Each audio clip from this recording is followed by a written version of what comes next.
A los 23 años, viviendo con su madre en un tráiler, embarazó a su novia. A los 8 meses de embarazo se fue a vivir a un apartamento de una sola habitación y un baño, lejos de su madre con la que tuvo problemas. Desde que abandonó los estudios con 17 años, Eminem había trabajado de albañil, ayudándole a la madre en la modistería y con su tío en una carpintería. Cuando tuvo su bebé, empezó a trabajar en un restaurante más de 10 horas al día, como camarero y preparando hamburguesas. En esos años también fue conductor de un carro de mudanza, repartidor de pizza, vendedor de seguros y recolector de basura para pagar el alquiler de la pieza donde vivían, los pañales y la comida de su familia. Desde niño había tenido inclinación en el arte. Solía quedarse en un rincón de la casa callado con un bloc dibujando el Capitán América o el Hombre Araña. Y al rato que el tío le mostró el mundo del rap, empezó a escribir canciones, a grabarlas en un cassette y a hacer conciertos en su cuarto soñando que era una superestrella. Ahora que su hijo venía en camino, no quería seguir su misma vida de siempre, las mismas precariedades, la misma inseguridad de cómo conseguir el mercado o cómo pagar el próximo arriendo. Cuando la bebé iba a tener un año, lo echaron del restaurante donde trabajaba. Mientras tanto, estaba decidido a triunfar en la música. Hacía varios meses, en los tiempos libres, grababa su primer disco que se llamaría Infinity y tendría como 10 canciones. Él y unos amigos prestaron dinero para producirlo. El 12 de noviembre de 1996 salió en CD y en cassette. Se hicieron como 1000 copias que el propio Eminem vendía en presentaciones. Intentaron venderlo en las tiendas, pero no lo querían aceptar para ponerlo en las vitrinas, ni siquiera pagando para que lo mostraran. Solo alcanzó a vender como 200 y el resto las tuvo que regalar a la gente en otras ciudades, al menos para ganar algo de publicidad. Le dijo a los amigos con quien había grabado el álbum que ese disco era lo mejor que podía hacer. Si no funcionaba,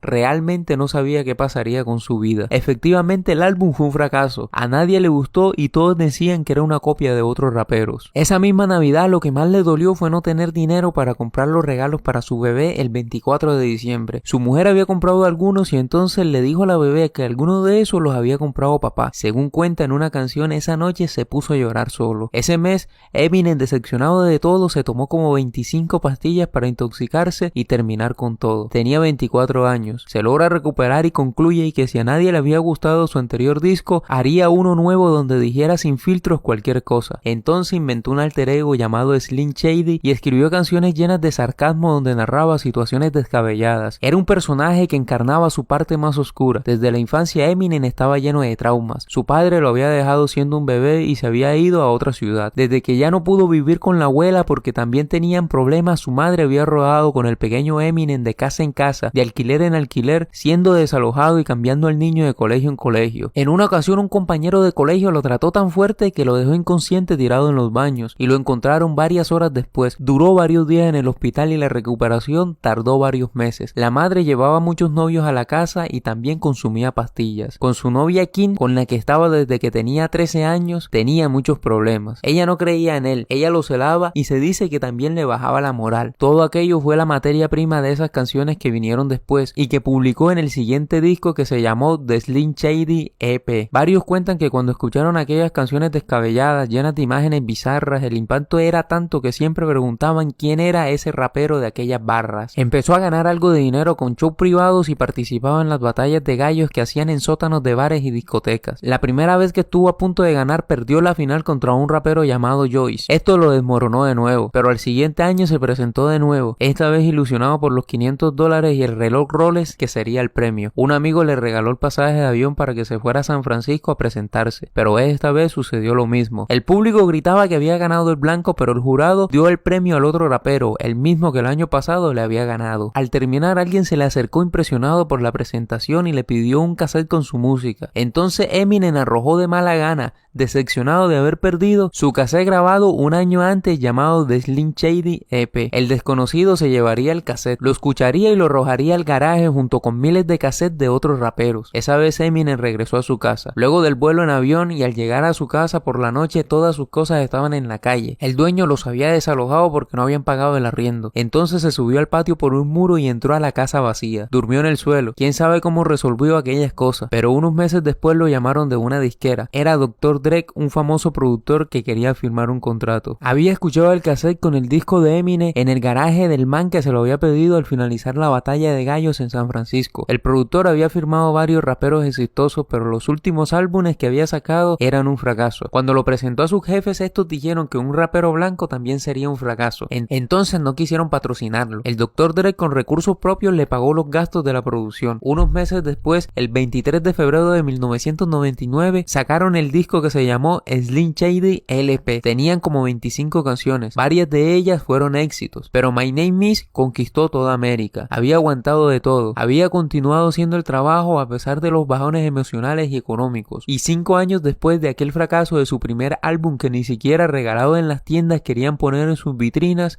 Eminem lo lograba. Esta historia me llamó la atención porque nos demuestra que a pesar de las dificultades lo que tenemos que hacer es continuar trabajando en lo que nos provoca pasión y en lo que encontramos felicidad. Tal vez esa es la única salvación ante las dificultades y cuando la vida se pone tormentosa. Espero que este video les haya gustado y fue patrocinado por Stream en Montería. Cuentas de video totalmente buenas, 1000 bendiciones y como siempre que las nenas y el dinero siempre estén con ustedes.